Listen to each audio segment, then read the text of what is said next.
again, I'm against identity politics of all kinds.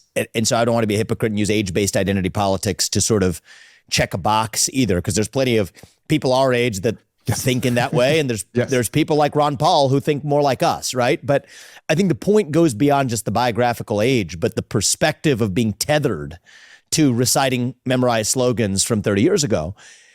And the interesting thing is I would have hoped for a silver lining in some of this. And I hope you don't, we don't have to go down the Ukraine rabbit hole if you don't want to, but just since you brought it up as an example,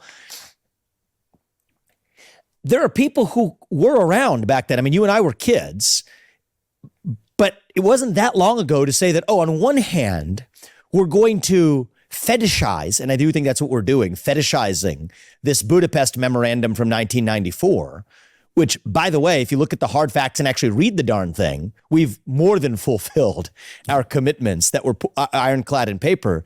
But some of the same people who were actually alive and politicians back then, if anything, one of the advantages of having somebody who was actually maybe in a more lucid phase of their life back then should actually remember maybe the fact that, say, James Baker told Gorbachev that we were not going to expand NATO at all relative to where we were in the 1990s.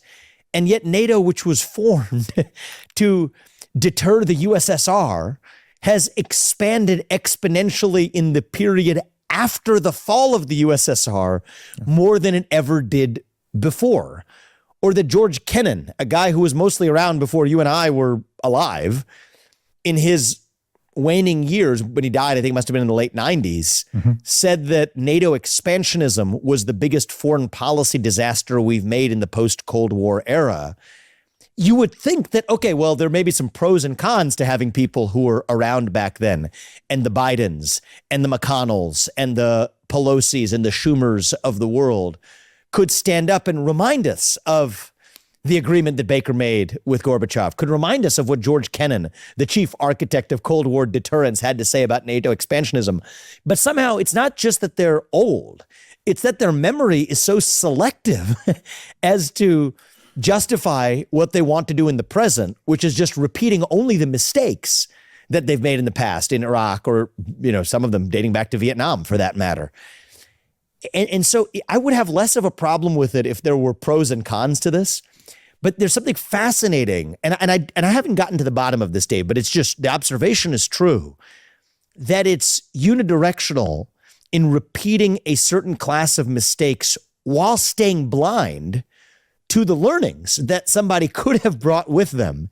And yet somehow selectively it's the learnings that get filtered out. And that's what makes me cynical. To think this isn't old age, it's an incentive failure, because there's an incentive structure that creates these decisions over and over again. No, you make a great point, and it's and just to add more names to the list, I mean, like in terms of opposing NATO expansion, Robert Gates, the former Secretary of Defense, Robert McNamara, William Perry, who was Bill Clinton's Secretary of Defense, all took the same approach. I think what really happened is that the neoconservative and neoconservative leaning members, they won out, and they defeated the ones who were warning against this. And I do think part of it is that the incentives of government just kind of line up so that if you're advocating expanding the power, everybody around you is making a lot more money.